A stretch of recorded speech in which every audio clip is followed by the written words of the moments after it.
శ్రీనుని భర్తగా ఒప్పుకుని జీవన చెంప పగలగొట్టి ఊహించిన షాకిచ్చిన అలేఖ్య. ఈ వీడియో గనుక నచ్చితే తప్పకుండా ఒక లైక్ చేయండి. అలేఖ్య అయితే ఇక ఆలోచిస్తూ ఉంటుంది. ఇంతలో అప్పుడే ఇందుమతి అయితే జీవనకి ఫోన్ చేసి అసలు ఏం జరుగుతుందో ఏమైనా తెలుసుకుంటున్నావా? ఇక్కడ ఆనంది అన్ని ఏర్పాట్లు చేస్తుందని అర్థమైంది. సూర్యాని గనక నిర్దోషిగా బయటికి ఆనంది తీసుకువచ్చింది అంటే ఖచ్చితంగా ఈ ఇంట్లోని విలువ పడిపోయినట్టే. ఆనందిని నెత్తిన పెట్టుకుని చూసుకుంటారు. తర్వాత నీ ఇష్టం. ఈ విషయం నీకు తెలుసో లేదో అని ఫోన్ చేశాను అంటూ అనగానే ఆ విషయం నాకు ఎప్పుడో తెలుసు, కానీ అది ఏమీ చెయ్యలేదు. ఎందుకంటే కారులో మత్తు మందు పెట్టింది ఎవరో అని తెలుసుకోవడానికి తన వల్ల అవదు. ఆ మనిషి ఆకారం కూడా తెలియడం లేదు కదా. ఎట్టి పరిస్థితిలో ఆనంది పట్టుకోలేదు అంటూ జీవనైతే చెప్తూ ఉంటుంది. చూడు, ఆనందిని ఎలాగైనా ఆ ఇంటి నుంచి పంపించేయాలని కదా అన్ని ప్లాన్స్ చేస్తావు. మీ అత్తగారు కూడా ఊర్వశికి అలాగే ఆదిత్యకి పెళ్లి చేయాలని నిర్ణయించుకుంది. నువ్వు కూడా అంతకు సపోర్ట్ చేస్తున్నావు. ఈ లోపల గనక నిజ నిజాలేమైనా బయట పడ్డాయి అంటే ఇక నీ పని అయిపోయినట్టే. ఆనంది తప్పు చెయ్యలేదన్న విషయం కానీ, అలాగే ఇదంతా చేసింది మనమే అని కానీ ఇవన్నీ బయటపడితే ఆనంది మళ్ళీ ఆ ఇంట్లోనే ఉంటుంది. ఎప్పటి వరకు అలేఖ్యని అడ్డు పెట్టుకుని ఏదో నువ్వు సాధించావు. అలేఖ్యకి కూడా ఆనంది మీద కోపం వచ్చేలా చేసి ఉన్నవి లేనివి చెప్పి మనం మోసం చేసి దానిని ఒక పాములా వాడుకుంటున్నాము. ఇప్పుడు అదే అలేఖ్యని అడ్డు పెట్టుకొని మనం ఖచ్చితంగా నిజాలన్నీ రాబట్టాలి. ఎందుకంటే అలేఖ్య పద్మమ్మ సింహాద్రులతో కలిపి ఉంటుంది, శ్రీనుతో కూడా కలిసే ఉంటుంది కదా. ఇప్పుడు గనక శ్రీనుతో మంచిగా మాట్లాడి ఆ విషయాలన్నీ అలేఖ్య రాబడితే మనకి ఉపయోగపడతాయి. దాన్ని అలా ఒక పావులా వాడుకుంటే మనం అనుకున్నదన్నీ సాధించవచ్చు అంటూ ఇందుమతి అయితే ఇక మాట్లాడుతూ ఉండగా ఈ మాటలన్నీ అలేఖ్య వినేస్తుంది. అంటే ప్రతి విషయంలో కూడా నన్ను వీళ్ళు మోసం చేస్తూనే వచ్చారు. ఆనంది చాలా మంచిదన్నమాట. నాకు వీళ్ళు చెప్పిన మాటలు బుర్రకెక్కించుకొని నేను ఆనందిని నా దృష్టిలో ఒక చెడ్డదానిగా ముద్ర వేసుకొని ఆనంది జీవితం నాశనమైపోవాలని వీళ్ళతో పాటు చేతులు కలిపి నేను ఎంతగానో తప్పు చేశాను. నేను చేసిన తప్పేంటో ఇప్పుడు అర్థమవుతుంది. నన్ను క్షమించు ఆనంది. నీ విషయంలో ఎంత తప్పు చేశానో ఇప్పుడు తెలుసుకున్నాను. ఖచ్చితంగా నా బాధ్యత ఏంటో నేను ఇప్పుడు తెలుసుకున్నాను అంటూ ఇక అలేఖ్య అయితే తన మనసులో అనుకుంటూ ఉంటుంది. అప్పుడు ఇక అలేఖ్య అయితే పద్మమ్మ సింహాద్రి దగ్గరికి అయితే వెళ్తుంది. వాళ్ళ కాళ్ళ మీద పడి క్షమాపణ అయితే చెప్తుంది. అరే బిడ్డ, ఏం చేస్తున్నావమ్మా, ఏమైంది అంటూ సింహాద్రి పద్మమ్మ అయితే అలేఖ్యను దగ్గరికి అయితే తీసుకొని ఏంటమ్మా ఏమైంది అంటూ అడుగుతూ ఉంటారు. ఏమీ లేదు పెద్దమ్మ, ఏమీ లేదు పెద్దనాయనా. మీ విషయంలో నేను చాలా తప్పులు చేశాను. మిమ్మల్ని ఎంతగానో అవమానించాను. ఎన్నోసార్లు ఎన్నో మాటలు అన్నాను. నన్ను క్షమించండి. మీ విషయంలోనే కాదు, ఆనంది విషయంలో కూడా నేను చాలా పెద్ద తప్పు చేశాను. అసలు ఎంత తప్పు చేశానో ఇప్పుడు అర్థమవుతుంది అంటూ ఇక అంటూ ఉంటుంది.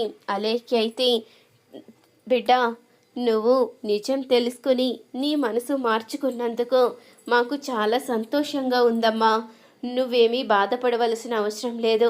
నువ్వు శ్రీను కలిసి ఆనందంగా ఉంటే మాకు అంతే చాలు. ఎప్పటికీ మీ ఇద్దరూ కలిసి ఆనందంగా ఉండాలి అంటూ ఇక పద్మమ్మ సింహాద్రి అయితే చెప్తూ ఉంటారు. నాకు అర్థమైంది పెద్దమ్మ. శ్రీను నన్ను ఎంతగా ప్రేమిస్తున్నాడో, నేనంటే శ్రీనుకు ఎంత ఇష్టమో ఇప్పుడు అర్థమైంది. నేను శ్రీనును ఎప్పటికీ దూరం చేసుకోను. మీరు మా ఇద్దరికి ముహూర్తం పెట్టిస్తారా అంటూ అలేఖ్య అయితే అడుగుతూ ఉంటుంది. అరే బిడ్డ, నువ్వు అడగాలే కానీ మీకోసం ఏదైనా చేస్తామమ్మా అంటూ పద్మమ్మ సింహాద్రి అయితే చెప్తూ ఉంటారు. సరే బిడ్డ, మీ ఇద్దరూ ఎప్పటికీ కలిసి సంతోషంగా ఉండాలని కోరుకుంటున్నాము అంటూ అనగానే అన్నీ మీ చేతుల మీదంగానే జరిపించాలి. అప్పుడే మేము సంతోషంగా ఆనందంగా కలిసి ఉంటాము. మీలాంటి మంచి వాళ్ళ చేతుల మీద మేమిద్దరం ఒకటైతే ఎప్పటికీ ఆనందంగా ఉంటాము అంటూ అలేఖ్య అయితే చెప్పంగానే ఆ మాటలకి పద్మమ్మ సింహాద్రి అయితే ఎంతగానో సంతోషపడుతూ ఉంటారు. ఇక ఆ విధంగానే శ్రీనికి అలేఖ్యకి మొదటి రాత్రి ఏర్పాట్లు అయితే చేస్తారు. ఇక శ్రీను కూడా చాలా సంతోషపడుతూ ఉంటాడు. ఇక అలేఖ్య అయితే గదిలోకి వెళ్ళిన తర్వాత శ్రీనుకైతే క్షమాపణ అయితే చెప్తుంది. నన్ను క్షమించు శ్రీను, నీ విషయంలో నేను చాలా తప్పుగా మాట్లాడడం, చాలా తప్పుగా ప్రవర్తించడం, ఎన్నో తప్పులు చేశాను, నన్ను క్షమించు. నేను చేసినవన్నీ నువ్వు ఓర్చుకుంటూ నన్ను క్షమిస్తూ ఇప్పటి వరకు కూడా ఒక్క మాట కూడా అనకుండా నన్ను భరిస్తూ వచ్చావు. నీలాంటి భర్త దొరకడం చాలా అదృష్టం అంటూ అలేఖ్య అయితే శ్రీనుకు దగ్గరవుతుంది. ఆ విధంగా శ్రీను అలేఖ్య ఇద్దరూ కూడా భార్యాభర్తలుగా అయితే ఒకటవుతారు. ఇక మరుసటి రోజు ఉదయాన్నే అలేఖ్య అయితే తల స్నానం చేసి బయట తులసి కోట ముందు దీపం అయితే వెలిగిస్తూ ఉంటుంది. అది చూసిన ఇందుమతికి అయితే ఏమీ అర్థం కాదు.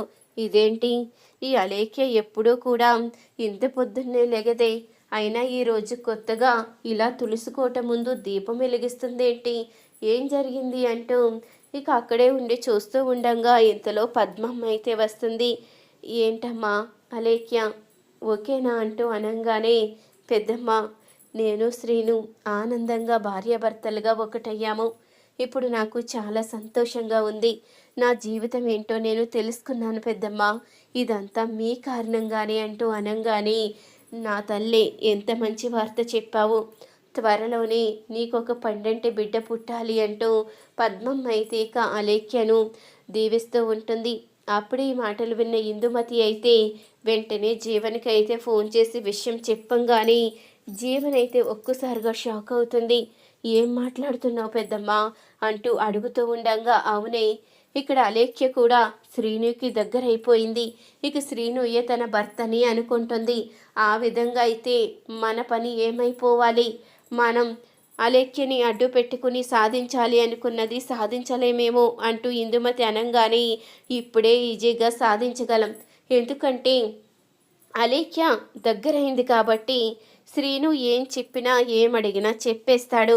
ఆనంది ఎటువైపు నుంచి స్టెప్ వేస్తుందో మనకి అర్థమైపోతుంది.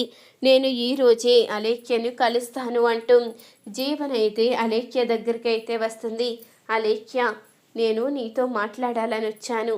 ఏంటి, నువ్వు శ్రీనుకు దగ్గరైపోయావంట కదా, అంటే నువ్విక శ్రీనునే నీ భర్తగా ఒప్పుకోవాలని నిర్ణయించుకున్నావని అర్థమైంది. కానీ నువ్వు నాకు ఒక సహాయం చెయ్యాలి. ఏంటంటే ఇప్పుడు శ్రీనుకి నువ్వు భార్యగా దగ్గరయ్యావు కాబట్టి ఖచ్చితంగా నువ్వు ఏమడిగినా చెప్తాడు.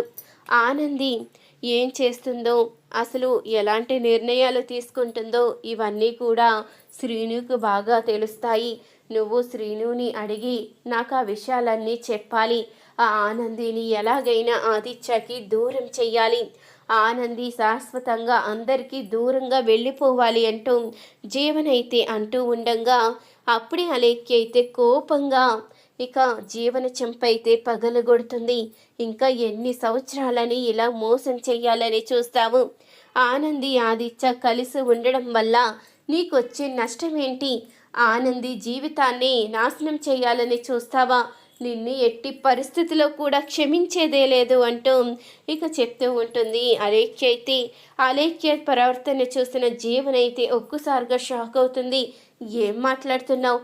ఎప్పటి వరకు మనిద్దరం ఎంతో స్నేహంగా ఉన్నాం కదా, అలాంటి నన్నే కొట్టి వార్నింగ్ ఇస్తావంటూ అనంగానే, నువ్వు ఎంతో మంచిదానివని నమ్మి నీతో స్నేహం చేసి ఆనంది జీవితం నాశనం అవ్వడానికి కారణం నేనయ్యాను. కానీ ఎవరు ఎలాంటి వాళ్ళో, ఎవరు నన్ను ఎంత మోసం చేశారో అన్నీ తెలుసుకున్నాను. ఇప్పుడు చెప్తున్నాను విను. నువ్వు చేసినవన్నీ నాకు తెలుసు కాబట్టి అన్ని నిజాలు ఆనంది ఆదిత్య ముందు బయట పెడతాను. వాళ్ళిద్దరినీ ఒకటి చేసి తీరుతాను. ఈ విషయంలో మాత్రం నన్ను ఎవ్వరూ అడ్డుకోలేరో. ఇప్పుడు చెప్తున్నాను విను. నీకు ఖచ్చితంగా శిక్ష పడేలా చేస్తాను. ఆనంది విషయంలో నువ్వు చేసిన తప్పులన్నీ బయటపడేలా చేస్తాను అంటూ ఇక అలేఖ్య అయితే జీవనకి ఊహించిన షాక్ అయితే ఇస్తుంది. అలేఖ్య ఇచ్చిన షాక్తో జీవనకైతే ఏమీ అర్థం కాక అయోమయ పరిస్థితులకు అయితే వెళ్ళిపోతుంది.